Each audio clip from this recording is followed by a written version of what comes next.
থাকবে কথা, এই পৃথিবীতে আসমানের নিচে জমিনের উপরে সবচেয়ে সেরা মানুষ, দামি মানুষ যারা কোরআন পড়ে, কোরআন মানুষকে পড়ায়, কোরআন শিখে, কোরআন মানুষকে শিখায়। নবীজি মুহাম্মদ সাল্লাল্লাহু আলাইহি ওয়াসাল্লাম বলেছেন, খায়রুকুম মান তাআল্লামাল কুরআন ওয়া আল্লামা। কোরআন যে পড়ে, কোরআন যে পড়ায়, যে শিখে আরেকজনকে শিখায়, আসমানের নিচে জমিনের উপরে সেই সেরা মানুষ, দামি মানুষ। নবীজি মুহাম্মদ সাল্লাল্লাহু আলাইহি ওয়াসাল্লাম বলেছেন, এই জমিনে যারা বসবাস করে, এই পৃথিবীতে যারা বিচরণ করে, যে সমস্ত মানুষ আছে, এই মানুষদের মধ্যে সেরা মানুষ কারা? আল্লাহর পরিবারের লোক কারা? আল্লাহ পাকের কাছের লোক কারা? আমরা অনেকেই সরকারের একদম কাছের মানুষ হয়ে যেতে পারলে নিজেকে ধন্য মনে করি যে আমি অমুকের একদম কাছের মানুষ, অমুক এমপির একদম খাস লোক, বলে কিনা? আল্লাহ পাকের কাছের লোক কারা? আল্লাহর চাইতে তো বড় রাজা আর বাদশা কেউ নেই। যিনি রাজাদেরও রাজা, বাদশাদেরও বাদশা, রাজাদেরকে বাদশাদেরকে যিনি ইজ্জত দেন আবার বেইজ্জতও করেন, চেয়ারে বসান আবার চেয়ার থেকে ধাক্কা মেরে যিনি নামিয়ে দেন, সেই রাজার রাজা আল্লাহ রাব্বুল আলামিন। আল্লাহ পাকের কাছের মানুষ কারা? শুধু একটা হাদিস বলছি। সাহাবায়ে আজমাইনকে আল্লাহ পাকের নবী মুহাম্মদ সাল্লাল্লাহু আলাইহি ওয়াসাল্লাম বলেছেন, হাদিসটি হযরত আনাস রাদিয়াল্লাহু তাআলা আনহু থেকে বর্ণিত, ইবনে মাজাহ হাদিসটি এসেছে।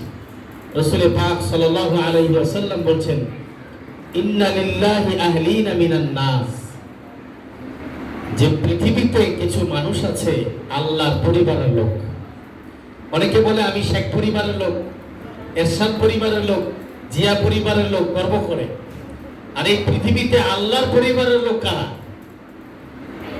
ইন্না লিল্লাহি আহলিনা মিনান নাস।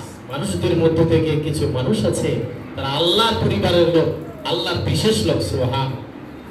সাহাবারা বলছেন, ক্বালু মান হুম ইয়া রাসূলুল্লাহ। নবীজি, তারা আবার কারা যারা আল্লাহর পরিবারের লোক, আল্লাহর কাছের লোক, আল্লাহর বিশেষ লোক, আল্লাহর বিশেষ ফোর্স, তারা কারা? নবীজি মুহাম্মদ সাল্লাল্লাহু আলাইহি ওয়াসাল্লাম বলেছেন, আহলুল কুরআন হুম আহলুল্লাহ ওয়া খাসাতুহু। কোরআনের ধারক বাহক যারা, কোরআন যারা পড়ে, কোরআন যারা পড়ায়, কোরআনের ধারক বাহক উলামায়ে কেরাম, হাফেজে কোরআন, কোরআনের আলেম যারা, তারাই হলো আহলুল্লাহ, আল্লাহর পরিবারের লোক, ওয়া খাসাতুহু, আর তারাই হচ্ছে আল্লাহর বিশেষ লোক। সুবহান। এজন্য তোমরা যারা আজকে সবক নিয়েছো, আলহামদুলিল্লাহ, তোমরা আল্লাহর পরিবারের লোক। এটা খুবই গর্বের বিষয় যে আল্লাহর কোরআন তোমরা পড়ছো, এরপরে জাতিকে, মানব জাতিকে তোমরা কোরআন শিক্ষা দিবে। আল্লাহ তাআলা তোমাদের প্রত্যেককে কোরআনের হাফেজে বা আমল হিসেবে, আলেমে রাব্বানি হিসেবে কবুল করুন।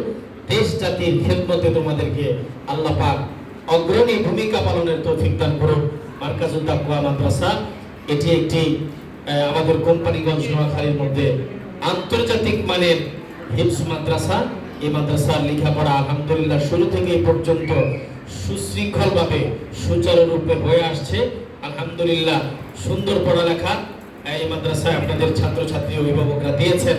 আল্লাহ তাআলার কাছে আমরা দোয়া করব মাদ্রাসাকে আল্লাহ পাক যেন আরো সামনের দিকে আরো এগিয়ে নেন। আমরা এই দোয়া চাই আপনাদের কাছে। মাদ্রাসার বর্তমান প্রিন্সিপাল সাহেব যিনি আছেন, হাফেজ মাওলানা আফসার ভাই, অত্যন্ত পরিশ্রমী, মেহনতি একজন মানুষ। মাদ্রাসার জন্য তিনি তিনার সময়কে এবং মেহনতকে উজাড় করে দিয়েছেন, এবং শিক্ষক মণ্ডলীরা যারা আছেন তারাও চেষ্টা করছেন মাদ্রাসাকে সামনের দিকে এগিয়ে নেওয়ার জন্য। ইনশাআল্লাহ আমরা সার্বিকভাবে মাদ্রাসার সফলতা কামনা করি। আপনাদের অভিভাবক যারা আছেন তাদেরও সহযোগিতা কামনা করি। ছাত্রছাত্রী দিয়ে, পরামর্শ দিয়ে মাদ্রাসাকে সামনে এগিয়ে নেওয়ার চেষ্টা করবেন। আসসালামু আলাইকুম।